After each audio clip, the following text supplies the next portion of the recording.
अस्सलाम वालेकुम नाजरीन, आप देख रहे हैं जीलो ज़िंदगी। मेरा नाम है मुबशर मुगल और आज के इस प्रोग्राम में हम गुफ्तगू करेंगे कि हिदायत का कोई वक्त नहीं होता।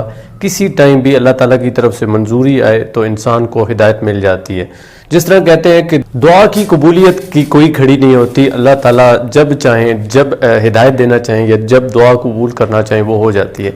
इसी तरह हमें नसीहत भी करते रहना चाहिए, समझाते भी रहना चाहिए। जिस तरह मेरा काम समझाना है, यहाँ पे मैं मुख्तलिफ लेक्चर बनाता हूँ, FM पे जाता हूँ, वहाँ पे प्रोग्राम करता हूँ, तो मकसद ये होता है कि कुछ ना कुछ वहाँ से लोग सीखें। और जिस तरह अगर आप टीचर हैं तो आपका भी काम है कि अपने स्टूडेंट्स को समझाना। अगर आप वालिदैन की जगह हैं तो तब भी आप समझाते रहते हैं, या अगर बड़े भाई हैं तो फिर भी आपकी कोशिश होती है कि आपने नसीहत करनी है, समझाते रहना है। कभी कभी ऐसा हो जाता है कि इंसान जो है वो तंग आ जाता है, चूंकि अगला बंदा समझ नहीं रहा होता। इंसान कहता है कि यार इससे तो समझ ही नहीं आ रही है, मैं समझा समझा के थक गया हूँ। या कभी कभी कोई ऐसे लोग आपके पास आते हैं, वो कहते हैं छोड़ो इसका तो काम ही ऐसा है, ये नहीं समझेगा। लेकिन नहीं, आपने रुकना नहीं है। अगर आपका काम है समझाना तो आपको समझाते रहना है। कहीं ना कहीं कभी ना कभी वो चीज़ किसी के दिल पे लग जाएगी और वो समझ जाएगा। ये कहानी मुझे सुनाई थी, एक हमारे बाबा जी हैं, कॉलेज में मैं पढ़ाता हूँ, तो उन्होंने एक दिन मुझे कहा कि सर आप ये जो लेक्चर देते हैं बड़ा अच्छा काम करते हैं, बस आपने एक चीज़ का ध्यान रखना है कि हमेशा ये लेक्चर और इस तरह के लेक्चर देते रहना है। तो उन्होंने कहा मैं आपको एक कहानी सुनाता हूँ, ये कहानी आपको बताएगी कोई भी वक्त हिदायत का हो सकता है और कोई पता नहीं है कि कब कबूलियत की घड़ी आ जाए, इसलिए आपने ये हिदायत करते रहना है। और उन्होंने मुझे एक कहानी सुनाई।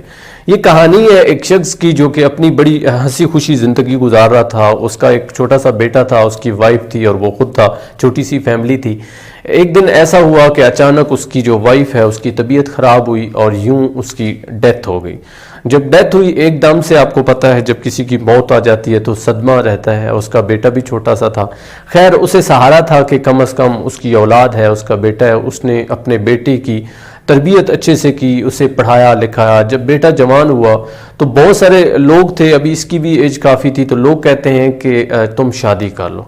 ये इनकार करता है, ये कहता है कि मेरा जवान बेटा है, मैंने शादी क्यों करनी है। लेकिन बहुत सारे दोस्त उसे मिलते हैं जो कहते हैं कि नहीं आप शादी कर लो, अच्छा रहेगा। मुख्तलिफ किस्म के जब आपको पता है इस तरह के दोस्त मिलते हैं तो बंदे का भी दिल कर ही आता है। तो यूं उसकी भी ख्वाहिश जाग उठी, उसने कहा कि ठीक है जी शादी करते हैं। शादी के लिए उसे एक लड़की भी यंग सी मिल गई। जब उनकी शादी हुई तो आपको पता है शादी के बाद बंदा बीवी के साथ ज़्यादा अटैच हो जाता है, और अगर बीवी यंग हो तो उसके मुतालबे भी बहुत ज़्यादा होते हैं। और यूं आहिस्ता आहिस्ता रोज़ बरोज़ उनकी मोहब्बत तो थी लेकिन ख्वाहिशात भी बढ़ती हैं। एक दिन उसकी बीवी उस शख्स से कहती है कि या तो मैं तुम्हारे साथ रहूँगी या तुम्हारा बेटा रहेगा। चूँकि बेटा भी उस वक्त जवान हो चुका था और मुख्तलिफ़ किस्म की वो बातें करती थी इसके बेटे के बारे में, कि कहती है कि मुझे इससे जान छुड़ाओ, या मुझे रखो या ऐसे रखो। ये कुछ दिन सोचता है, बड़ा अजीब भी इसे लगता है, पहले गुस्सा भी आता है, लेकिन फिर आहिस्ता आहिस्ता वो लड़की जो है अपनी मोहब्बत के जाल में उसे फंसा लेती है और कहती है कि तुमने फैसला करना ही करना है। आखिरकार ये तंग आके कहता है कि ठीक है मैं अपने बेटे को कत्ल कर दूंगा। और यूं वो एक मंसूबा बनाता है। रोज़ वो बाप बेटा सुबह खेती बाड़ी के लिए ज़मीनों में जाते हैं, ज़मीनों में जाके हल चलाते होते हैं। एक दिन ये प्लान बनाता है, कुल्हाड़ी उठाता है, कुल्हाड़ी को तेज़ करता है और वहाँ खेतों में पहुँच जाता है। वहाँ पे पूरा उसका प्लान होता है कि आज छोटी सी गलती बेटा करता गया तो मैं इसका सर पीछे से कलम कर दूंगा, कुल्हाड़ी के वार से इसे मार दूंगा। यूं वो मुकम्मल तैयारी में होता है, कुल्हाड़ी उसके हाथ में होती है, बेटा आगे आगे होता है, वो हल चला रहा होता है और ये उसके पीछे पीछे होता है। उसी दिन ये बाजरा इन्होंने उगाना होता है या शायद कुछ और बीज बो रहे होते हैं।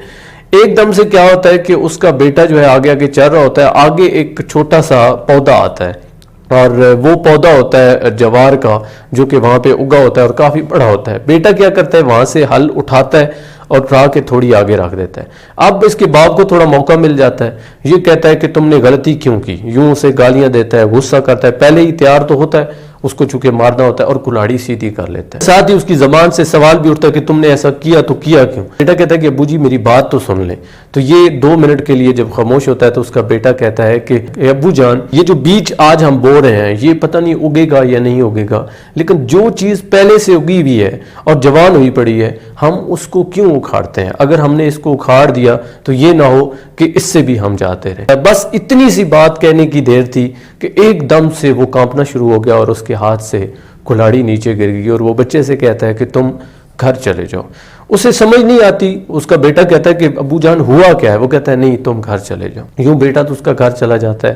وہ وہاں بیٹھ کے اپنے آپ کو کوستا رہتا ہے, روتا رہتا ہے, اور اسی طرح واپس آتا ہے. گھر واپس آ کے اپنے بیٹے کو گلے لگا کے خوب روتا ہے, اور رونے کے بعد فوراً اپنی بیوی کے پاس جاتا ہے اور بیوی کو کہتا ہے کہ تم نے مجھے غلط گائیڈ کیا ہے, خبردار جو آئندہ کہا اگر تم نے جانا ہے تو ابھی چلی جاؤ, لیکن میں اپنے جوان بیٹے کو کبھی بھی قتل نہیں کروں گا, چونکہ اگر میں نے اسے قتل کر دیا تو وہ تو جوان ہے, اتنا عرصہ میں نے اسے پڑھایا ہے, لکھایا ہے, جوان کیا ہے. تم سے پتہ نہیں میری اولاد ہوگی یا نہیں ہوگی, لیکن میں اپنے جوان بیٹے کو کیوں قتل کروں. ناظرین, بات یہ ہے کہ ایک چھوٹا سا جملہ اس بچے نے جو بولا وہ اس کے لیے ہدایت کا ذریعہ بن گیا. اسی طرح ہم بھی جب کسی کو نصیحت کر رہے ہوتے ہیں تو کچھ پتہ نہیں ہے کہ کون سی لائن کسی کو لگ جائے گا, کون سی ایک کہانی, کون سا ایک جملہ اگلے بندے کی زندگی کو بدل کے رکھ دے. ہمیں ہمیشہ نصیحت کرتے رہنا چاہیے, ہمیں ہمیشہ جو ہے دوسروں کے لیے کچھ نہ کچھ نیا کرتے رہنا چاہیے. جس طرح یہاں پہ ڈھیر ساری ویڈیوز میں لے کے آتا ہوں, لیکچرز لے کے آتا ہوں. اسکول کالجز میں بھی کوشش کی جاتی ہے کہ بچوں کو وہ ڈفرینٹ سٹوری سنا کے, کہانیاں سنا کے, ایک ہی چیز کو ڈفرینٹ اینگل سے بتا کے, سو دیٹ کہ آپ سمجھیں اور لوگ بھی سمجھیں. چونکہ ہدایت کا کوئی ویلا وقت نہیں ہے, یہ میں آپ کو پہلے بھی بتا چکا ہوں. تو اس لیے اس چیز سے بالکل بھی نہیں گھبرانا ہے کہ میں نے فلاں کو نصیحت کی تو اثر کو نہیں ہوا, ایک دن کی کوئی بات نہیں, دوسرے دن کریں, تیسرے دن کریں, بلکہ ہمیشہ کرتے رہیں. اپنے ماتحت جو بھی لوگ ہیں ان کو ہمیشہ نصیحت کرتے رہیں, چونکہ ایک نہ ایک دن اللہ تعالیٰ ان کا دل بدل دے گا. امید کرتا ہوں کہ یہ پروگرام جس کا نام ہے جی لو زندگی, اس میں آج یہ جو میں نے گفتگو کی ہے, ایک چھوٹی سی کہانی سنائی ہے, آپ اس کو سمجھیں گے اور یقیناً اس ویڈیو کو دوسروں تک شیئر کریں گے. اپنا قیمتی وقت دینے کا بہت شکریہ. اللہ نگہبان.